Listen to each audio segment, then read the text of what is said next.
Welcome to the NBAV podcast.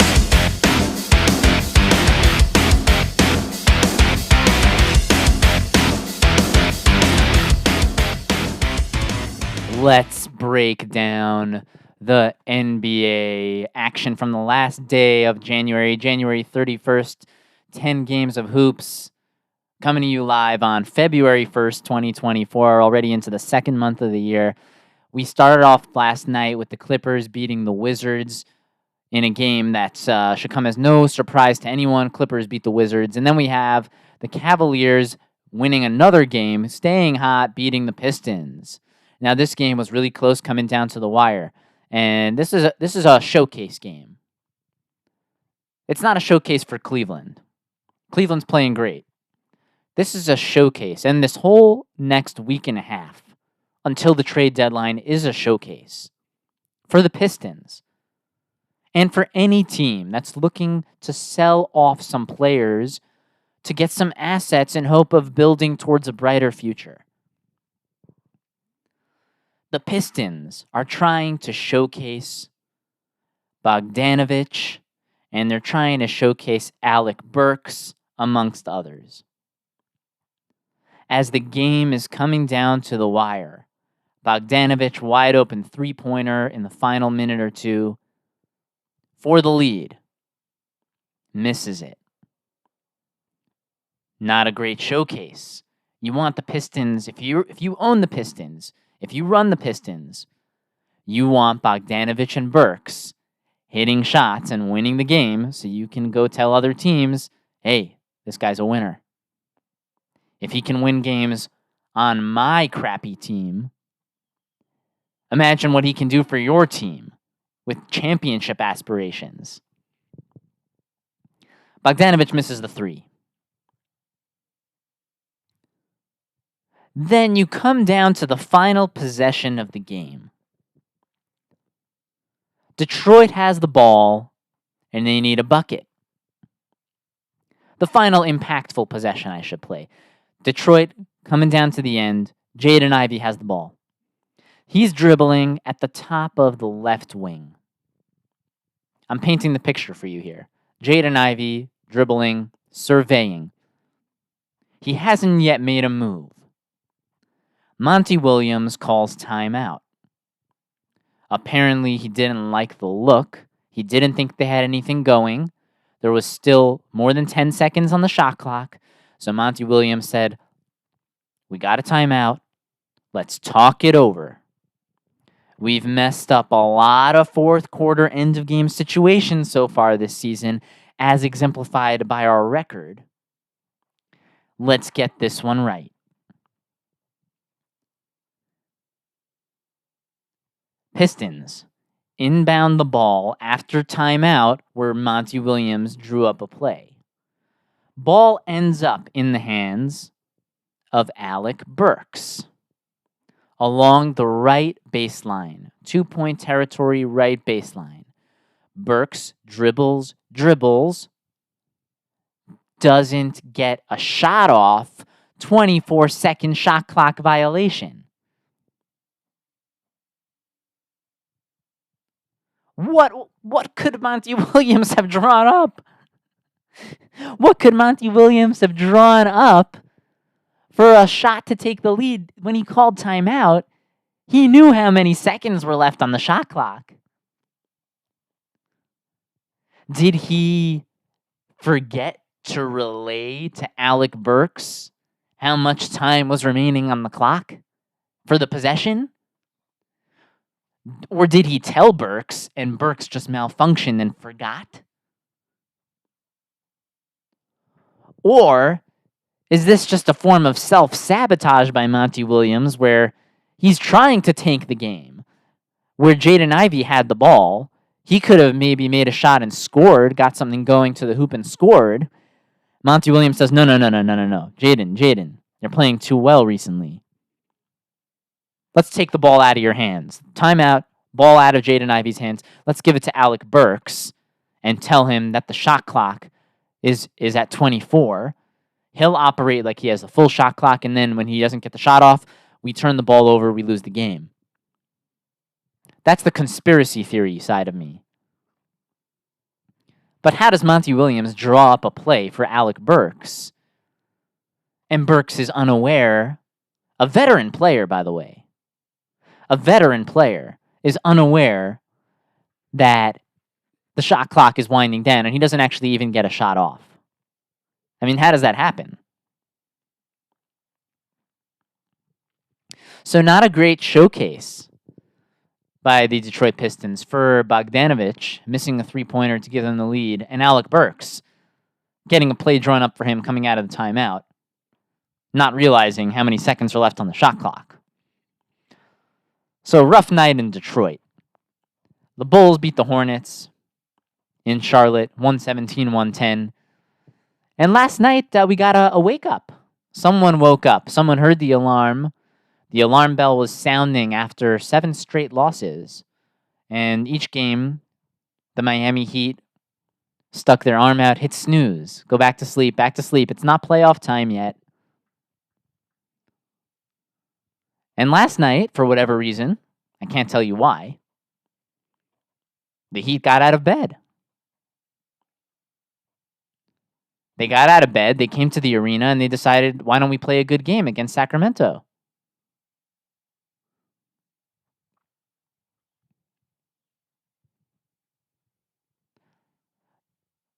The problem for Sacramento, in my mind, is that when Sabonis views himself as having a bigger role than he should, that's not the team's premier place of operation. What I mean is, when you have De'Aaron Fox handling the ball, bringing the ball up, calling plays, getting to the hoop, setting things up, when you have Malik Monk setting things up, the Kings' ceiling just went way, way higher than it ever would if Domantas Sabonis is bringing the ball up. And I find that when I watch the Kings play, Sabonis always stands out on the screen.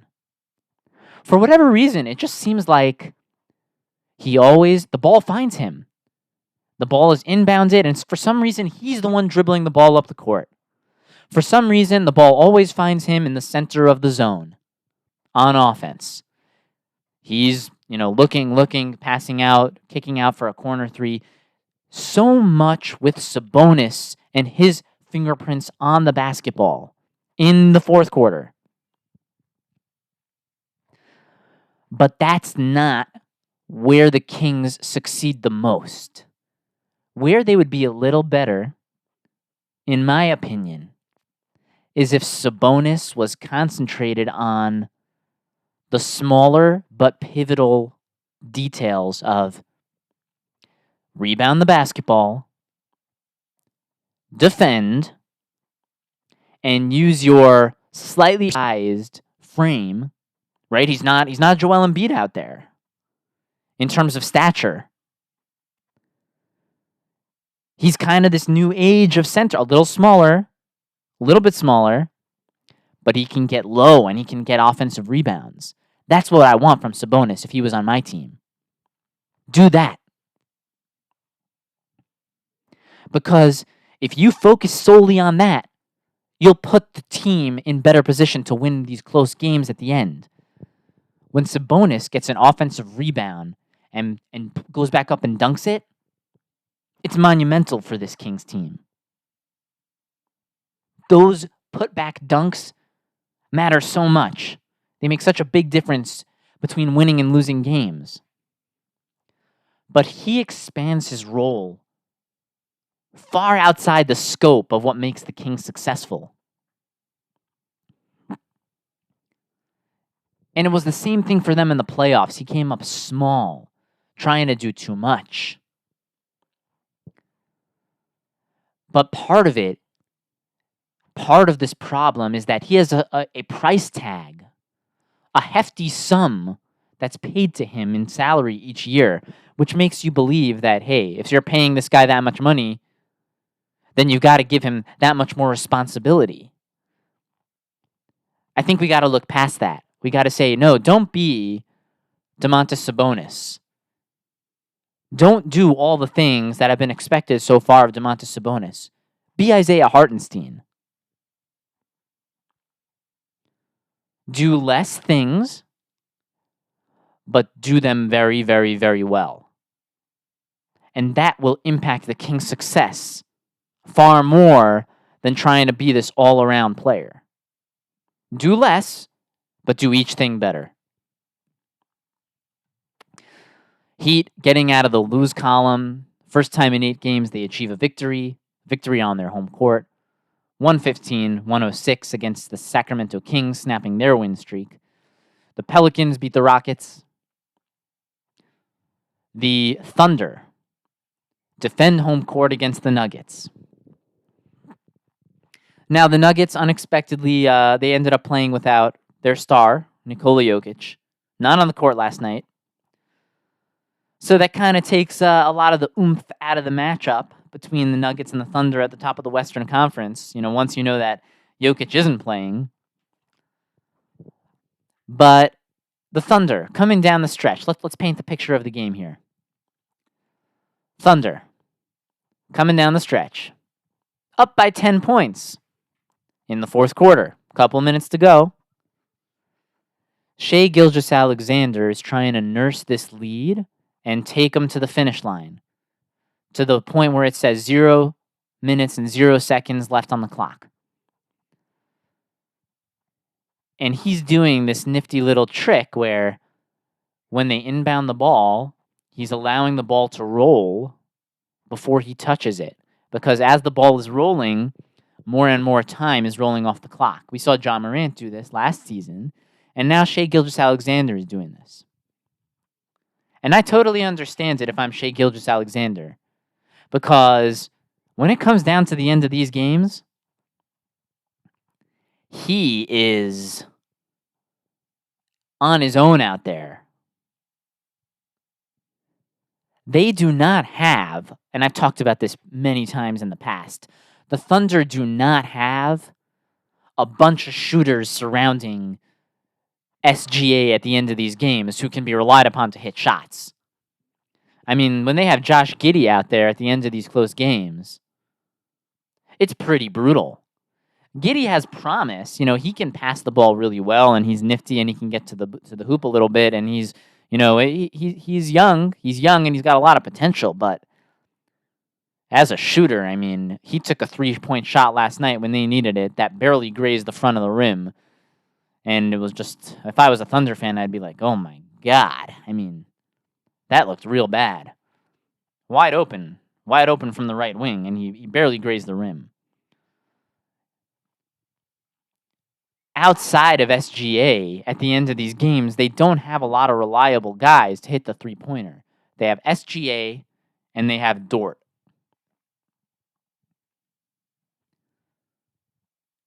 Kenrich Williams ain't going to get it done.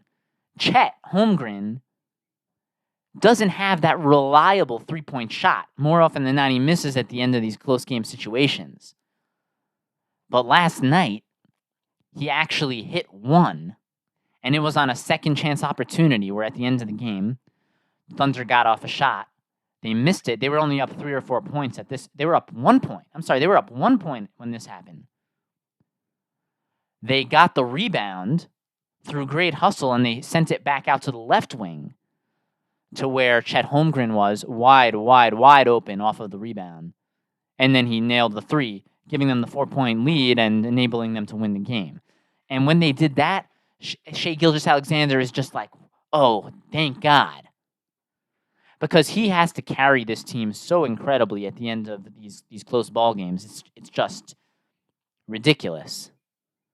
And until some of these guys improve their shooting, these young players improve their shooting to help him, it's really tough for him. It's a tough situation.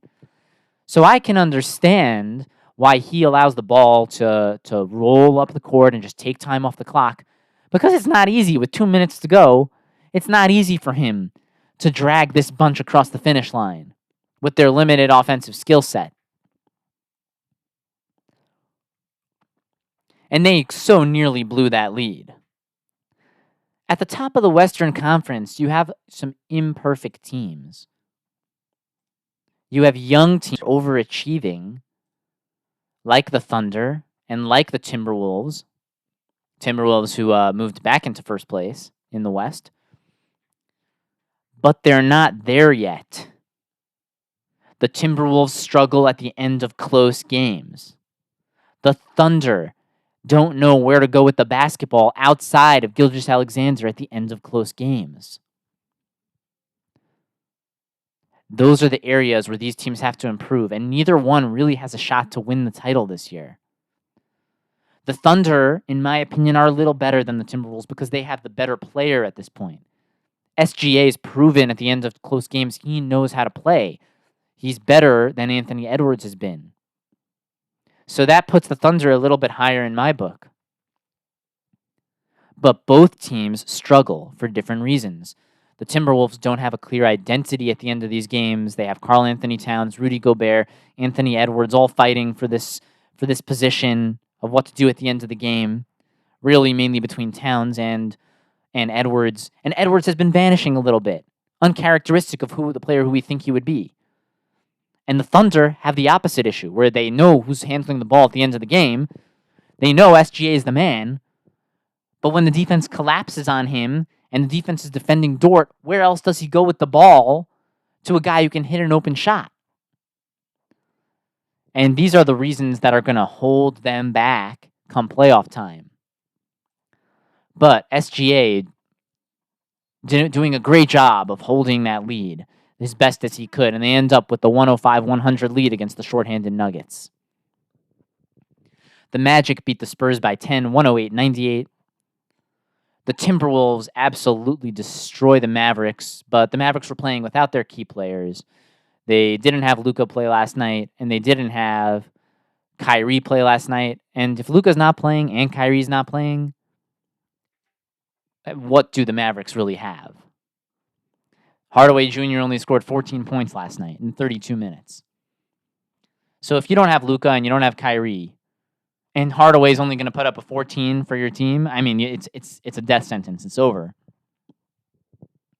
So the Timberwolves get an easy victory. They don't have to worry about crunch time because when you're up by 30 points, crunch time isn't exactly something that has much crunch. Then you have the Suns going, Kevin Durant going back to Brooklyn, getting a nice little applause from the crowd with a tribute video, whatever. 136-120, getting the 16-point victory. The Trailblazers then beat the Bucks in our final game of the evening. And this we have to talk about a little bit. Milwaukee, at the end of the game, they get so three-point centric. Do you know how many three-pointers Brook Lopez took in the final 4 minutes of that game? He may have taken 7 three-pointers. Maybe 8. No less than 6. Now, I understand he's a good three-point shooter and all, but I mean, is that what you want? Best case scenario? Lillard, how many three-point shots did he take? And then the best play of the game from the Bucks was when Damian Lillard got to the hoop, and he had a really, really pretty dunk where he seemed to hang in the air for the beginning, and then it just extended, and he kind of like what looked like a double pump, and he laid it back in with his body turned sideways. Really, really beautiful dunk by Damian Lillard at the end of that game. But what that showed me is Lillard and Giannis, they're so good at getting to the hoop. Why settle early in the shot clock for a long three-point shot from Lopez or Lillard? Why not try to get to the hoop and get the dunk? You can do it. You prove time and time again you can do it. Giannis can always do that. He can always get good lay-ins at the end of the ball game. Why not try for that as option 1 before sending the ball back to Lopez and for another three-pointer? Get the dunk. You have a Trailblazer team that was trying their best to give you the game. I mean, how many times did they turn the ball over at the end? How many they got the ball stolen off of inbounds pass? I mean, that happened a couple of times. And you have DeAndre Ayton, who is playing in the fourth quarter. He's feeling himself out there. DeAndre Ayton looking like Hakeem Olajuwon. No hesitation. Hook shot, just laying the ball up and in. No, zero hesitation. I mean, that was the best Ayton looked in a long time. But those who know. We watch that game and we go, hey, what's going to happen in the final 2 minutes? Is this going to be Hakeem Olajuwon, DeAndre Ayton, or is this going to be DeAndre Ayton, the Iceman? Cold as ice, where the ball hits the rim and the rim freezes. DeAndre Ayton, the Iceman, who can't make it to the arena because his home is surrounded by ice. DeAndre Ayton, at the end of the ball game, he has a chance to win it, to ice it, and he misses 2 bunnies at the rim. Oh man, did he miss 2 easy layups at the end of the ball game. Wow. And the true DeAndre Ayton, the Iceman, showed up once again. The Blazers tried so hard to lose that game. So hard.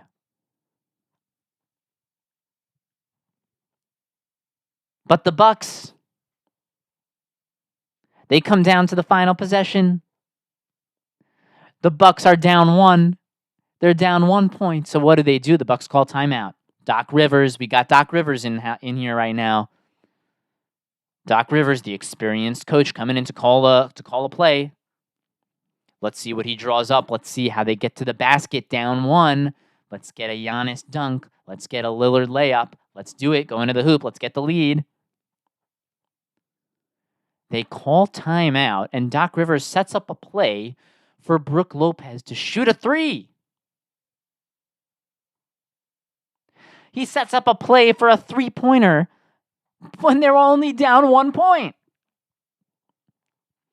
If you could just get to the foul line and shoot 2, you could take the lead. If you could get a layup, you take the lead. A dunk gives you the lead. And they set up for a 3.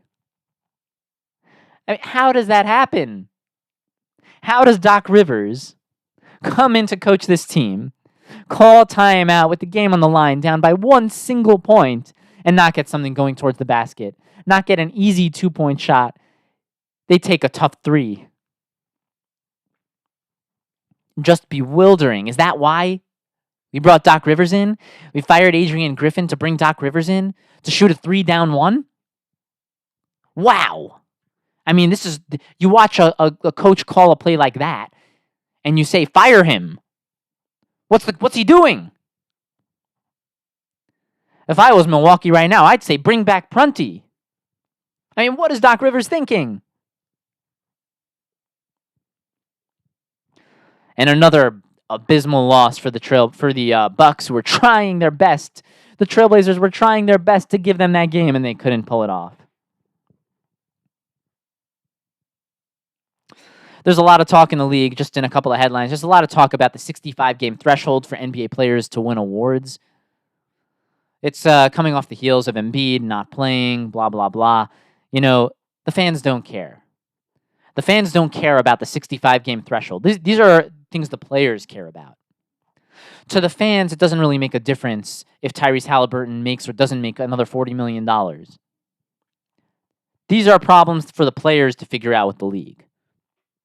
It's not so interesting for the fans to talk about, blah, blah, blah, 65-game threshold for awards. What the fans care about is, are you injured or not? What the fans don't want is, we don't want to buy a ticket to go to a game or turn on our televisions to watch a game thinking that the best player in the game is going to be there, and then, he's gone. Nope, Embiid is sitting out again. Jokic isn't playing. Sorry, no warning. No LeBron tonight. The fans want to see the players playing. But if a player's injured, and we know the player's injured, then what can we do about that? The player's injured. What are we going to do? We're going to wheel him out in a wheelchair to play the game against healthy players who are peak athletes? Of course not. All that the fans want is just tell us whether a player's hurt or not. If he's hurt, he's not playing. We get it. We're not expecting someone to get shot in the leg and go out and take jump ball and win the tip. We just want to know, is a player injured or not? That's all. The awards are really secondary. We just want the best players on the court. And if they're not on the court, just let us know that they're injured.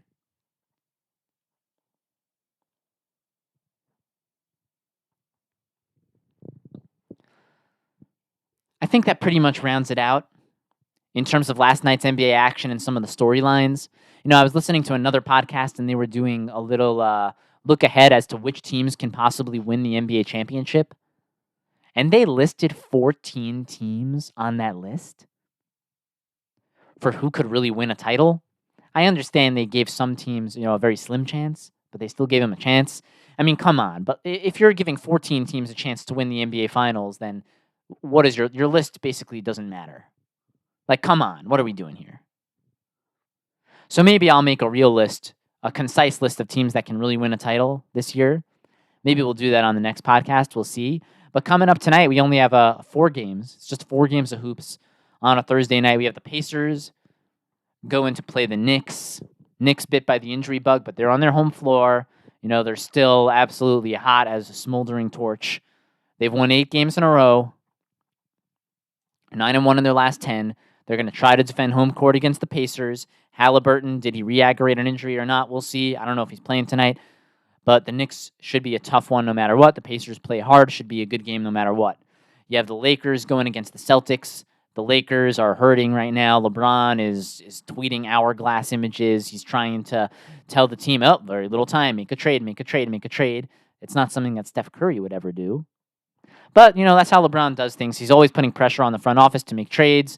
He's not taking the blame himself. He's saying, give me more help. Okay, we're used to LeBron at this point. We know what he does.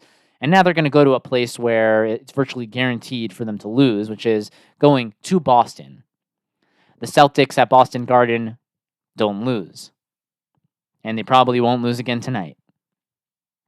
The Cleveland Cavaliers are going to take their everything they have going for them right now. They'll go down to Memphis, and they should be able to handle business against Memphis. I know the young Memphis players are frisky, but you really can never take Memphis to beat a team like Cleveland right now with the players Memphis is throwing out versus Cleveland getting Garland back, Donovan Mitchell playing as well as he is, beating Milwaukee in their last game. You just can't think the Cavs are going to lose this one to the Grizzlies.